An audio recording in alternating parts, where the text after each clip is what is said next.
భారతదేశం అంధకారంలో ఉందని ఒక చెప్పులు కుట్టుకునే ఆయనకి భారం కలిగింది. చెప్పులు కుట్టుకునే ఆయనకి భారం కలిగితే 1793 సంవత్సరం నవంబర్ 11వ తారీఖున భారతదేశంలో అడుగు పెట్టాడు ఆయన. భారతదేశానికి రావడానికి 4 నెలల పడవ ప్రయాణం పట్టింది. ఆ 4 నెలల్లో బెంగాలీ భాష చదవటం, బెంగాలీ భాష రాయటం, బెంగాలీ భాషలో మాట్లాడటం నేర్చుకున్నాడు. భారతదేశంలో అడుగు పెట్టినప్పుడు భారతీయ భాష మాట్లాడాడు. 36 సంవత్సరాలు భారతదేశంలో ఉండి 44 భాషలు నేర్చుకున్నాడు. 40 భాషల్లోకి బైబిల్ తర్జుమా చేద్దామని ఆరంభించి 28 భాషల్లో కొత్త నిబంధన పూర్తి చేసి 17 భాషల్లో బైబిల్ పూర్తి చేశాడు. ఈ రోజు నీ చేతుల్లో బైబిల్ ఉన్నదంటే కారణం ఆయనే. ఆయన ఎవరో తెలుసా? William Carey. ఒక్క విలియం కేరీ 17 భాషల్లోకి బైబిల్ తర్జుమా చేసి నీ చేతుల్లో పెట్టాడు. అంతేనా? అక్కడితో ఆగిపోయాడా? నీ చేతుల్లో పెన్ ఉందంటే కారణం విలియం కేరీ. భారతదేశంలో మొట్టమొదటిసారిగా ఇంక్ తయారు చేసింది ఆయనే. జిందగీలో రైలు బండి ఎక్కినావంటే కారణం విలియం కేరీ. భారతదేశంలో మొట్టమొదటిసారిగా స్టీమ్ ఇంజన్ పెట్టింది ఆయనే. బ్యాంకులో పైసలు పెట్టినావా?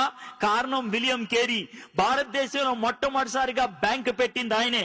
పొద్దున్నే లేచి ఈనాడు, జై తెలంగాణ న్యూస్ పేపర్ చదివినావా? థ్యాంక్స్ చెప్పాలి విలియం కేరీకి. భారతదేశంలో తొలిసారిగా భారతీయ భాషలో న్యూస్ పేపర్ ముద్రించింది ఆయనే. ఆడపిల్లలు కాలేజీకి పోతున్నారా? థ్యాంక్స్ చెప్పాల్సింది విలియం కేరీకి. భారతదేశంలో ఆడవాళ్ళ కోసం మొదటిసారిగా కాలేజీ పెట్టింది ఆయనే. మీ తాతయ్య చచ్చిపోయిన తర్వాత కూడా అమ్మమ్మ బతికుందా? థ్యాంక్స్ చెప్పాలి విలియం కేరీకి. సతీ అనే దాన్ని అంతమొందిచ్చింది ఆయనే. ఒక్కడు చేసింది ఇదంతా. ఆయన ఈ లోకానికి వచ్చి చేసినప్పుడు ఆయనకి పెద్ద వెల్కమ్ పార్టీ ఇచ్చారనుకున్నారా? లేదు.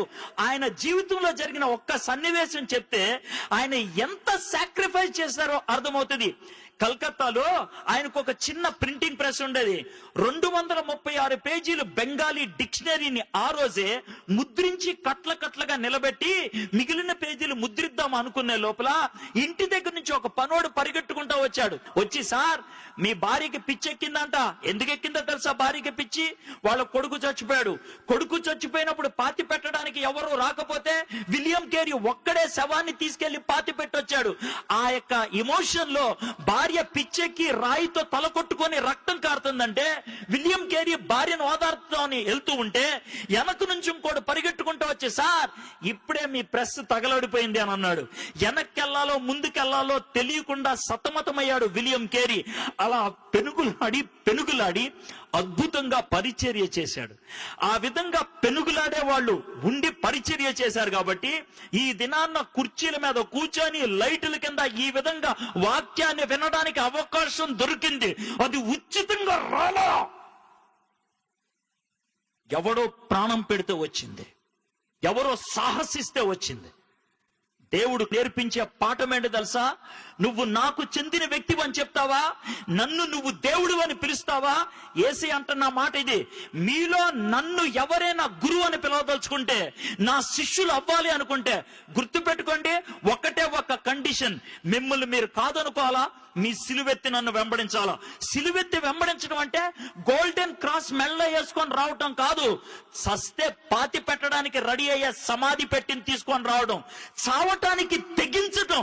హలో, క్రైస్తవుడు అని పిలిపించుకోవాలనుకున్నట్లయితే ఆ దమ్ముండాలా.